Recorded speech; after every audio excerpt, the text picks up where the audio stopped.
Since taking office in January, the Trump administration has quickly ushered in an era of unprecedented change to the federal government and how it operates. In order to see how voters in New England have felt about these changes, a group of Globe editors and reporters have come together to survey a focus group of voters in a special recurring feature called Voter Vibes. You could put me on The Price is Right and I would do really well. So I remember when I sent a photo to my husband of eggs in our local market for $12.99. I mean, just like craziness. Every few weeks, a focus group made up of New Englanders of various political affiliations, economic backgrounds, ages, and identities are surveyed about their views on the second Donald Trump administration so far, and how they feel about their future and the future of the country. In each session, we focus on a key issue, ranging from the economy, immigration, the state of democracy, and more. And we'll check back in with them every few weeks to see how their views have changed, or not. First up, the economy, where non-Trump voters and Trump voters are bracing for tough times ahead. I'm Jasmine Aguilera, and this is The Globe.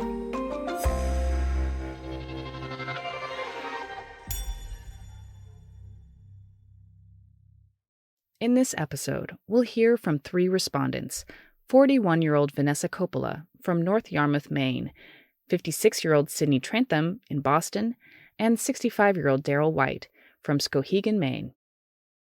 Let's start with Vanessa, who is a coach and operations consultant for small entrepreneurs. Vanessa told reporter Sabrina Shankman that she has always been registered a Democrat and voted for Kamala Harris in 2024, Joe Biden in 2020, and Hillary Clinton in 2016. We asked her how she was feeling overall about the second Trump administration now. I feel so distracted right now with all of the issues. I read the news every morning and it's exhausting for me to try to stay up to date with the changes he's trying to implement. And there's like a lot of emotional weight to that for me. I've been really disheartened with a lot of things. I've been eager to see how our balance of power will work to counteract a lot of the executive orders that he's put in place. And then just most recently been really concerned with the state of our democracy, given the flat out ignoring of the courts on his part, and then the threats associated with that.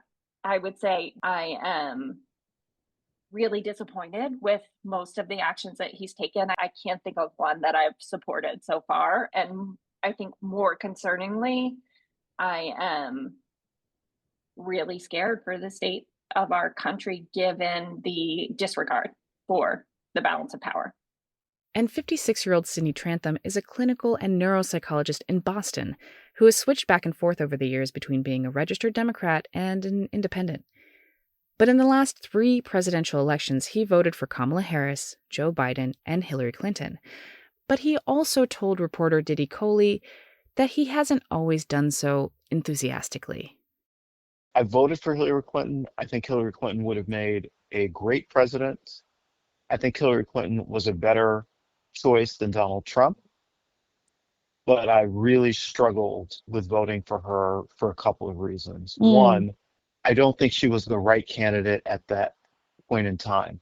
And part of why I say that is because it was looking backwards in the same way that I think Donald Trump was looking backwards, but from a different vantage point. And I also think that her position, which is a very incremental change approach, was missing the moment. And I think 2016, 2020, and 2024, if you really look at what was going on, there are a large number of Americans saying, we need massive structural change. And it just so happens that Donald Trump won, and we're getting the massive structural change that he wants and his supporters want. But I don't think that's what progressives want. The massive systemic change we want is not something that Hillary Clinton was ever going to do. And Daryl White, who is an independent, voted for Donald Trump in 2016, but told reporter Sabrina Shankman that he doesn't quite remember who he voted for in 2020, but he probably wrote somebody in. In 2024, he voted for Donald Trump again, but not for any of Trump's policies or campaign promises. Instead, he voted to make a statement. I just felt that there was a pretty significant failure on multiple fronts coming out of the executive administration over the last 4 years. And I felt that the whole Donald Trump thing, I believe there was a lot of bad information that was thrown in his direction. And some of that will be proven out one way or the other, I believe, as some of those court cases against him move into appeal processes and go up the chain. And so we'll see. But I felt that there was a lot of weaponization of our legal system, and it concerned me significantly that was occurring. So I voted against that. Vanessa, Sydney, and Daryl all had key issues that were most important to them, and largely those issues reflected themselves in some way. For Sydney, his top 3 issues are dear to him personally and politically. As a Black gay man who grew up in poverty to become an Ivy League-educated psychologist and educator, his fears of what might come deeply trouble him. Top 3 issues I'm most concerned about and following most closely. One is the anti-LGBTQ, particularly the anti-trans legislation and movement in this country, the attempts to, and this, I don't think this is hyperbolic, I think the attempt to eradicate queer people. And it started with books, and now it's with trans people, but very soon I anticipate, as this administration continues, I'm not going to be surprised if we start to hear about attempts to ban queer people from being teachers or working with kids, or all the things that have always been part of the conservative agenda. The 2 other things that I'm paying most close attention to, one of them is definitely what is happening around education. I've been paying attention to that for a long time. I think one of the things that happened under Trump's first administration was you began to see schools rewriting history. I think it was a school book in Texas that said that Africans came to America to look for work when they were talking about the slave period. That is not what happened, that they had to rewrite that chapter, but we're now seeing those kinds of attempts to rewrite history, to whitewash our own history. I find that really problematic. And then the signing of the executive order to abolish the Department of Education. As I mentioned, I'm somebody who went to public schools, all public schools. I went to an Ivy League university. I went to an R01 university in Florida. I've taught at small private colleges, and now I'm teaching at Boston College. And just this, again, full frontal assault on educators, researchers, this rejection of science and facts and history, this attempt to frame anybody who has a higher degree, who is a trained specialist, as somebody who should be ignored or doesn't have value or their work is meaningless, is really, it's disturbing to me on a lot of levels, because it's part of fascism to attack the intelligentsia, to attack the educated class. And it's really frightening. It's very frightening to me. And it's frightening to me both on a personal level, because I work in education and we're already seeing the ways that this is impacting colleges and universities. I think the Chan Medical School just rescinded for its entire entering class for this fall dozens of offers because they're worried, or they know they're not going to have the funding to support them. And so I'm really concerned about what is happening to our public education, to our education system at large, how that is going to hurt us, not just in this country, but in our role in the world. And it's very upsetting and very saddening to me. But Daryl White, on the other hand, said he was most concerned about immigration. Kinda. Not necessarily because of how it affected him directly, but more so about the stories he saw about it. And the immigration stories were very concerning as well. The economy ebbs and flows, and, to place the blame in those situations on one administration, I don't always feel like that's justified because things are typically delayed and there's a lot of factors that play into it. But obviously inflation, especially with the cost of groceries, it just continues to rise. Those are issues, but I didn't blame that on any particular administration. So it was really just the craziness surrounding the immigration situation. That was a big one. And actually also some of the censorship that was uncovered through the Twitter files, that was very concerning that had occurred at the direction of what seemed to be the administration. And the handling of COVID was awful, in my opinion. I pay very close attention to our media. And it's interesting, the shift. I think it was very impactful in this most recent election. Typically, people rely on the mainstream sources, which I have some issues with. I felt like the podcasts, that whole world, had a real impact. And that's where I typically focus on independent writers like Aaron Mattei, Max Blumenthal, Chris Hedges, Matt Taibbi, Whitney Webb, folks like that. I seek deep understanding, and then I sort of skim through the rest of the stuff and apply it against that. So, again, going back to the censorship, free speech, these fundamental constitutional elements, the censorship, that stuff really bothered me. Weaponization of the legal system.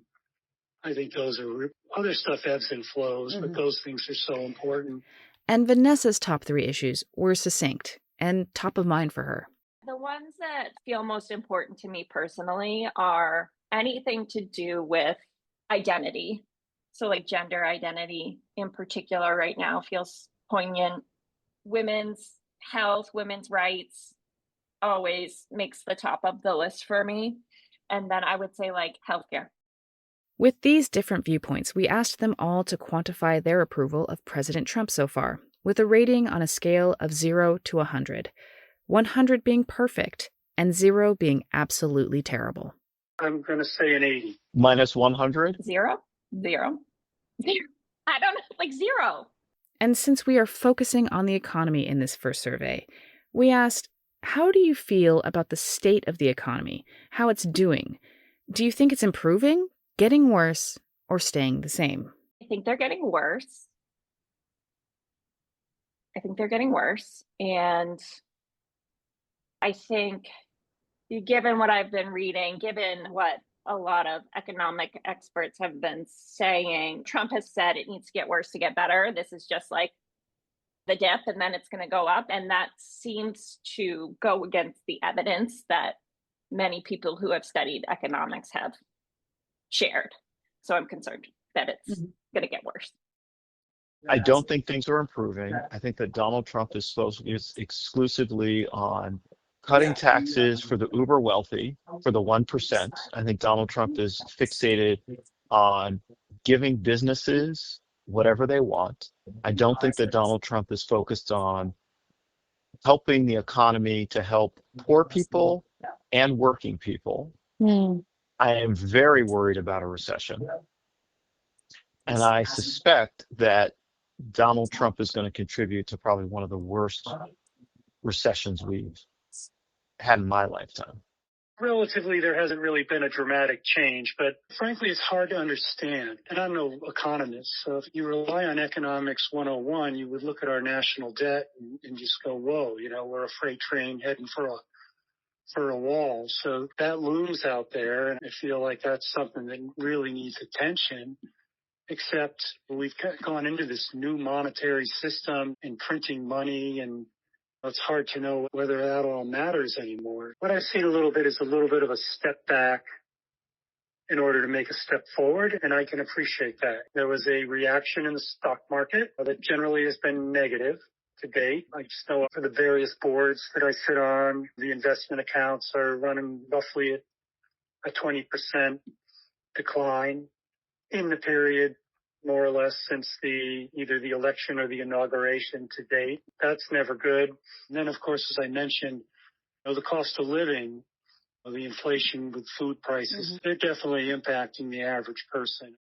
We observe and analyze the economy with stocks, the GDP, the Dow, but we also feel the cost of living at home, in our wallets, and at our grocery stores.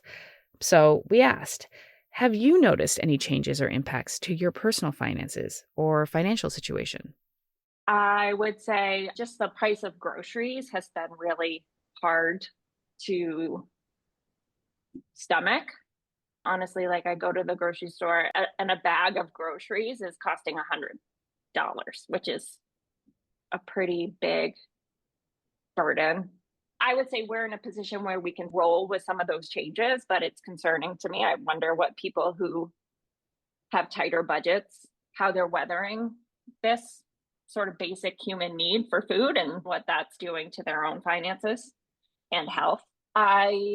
In terms of work, my work has stayed pretty consistent. My husband works at a college and there's a lot of concern about funding.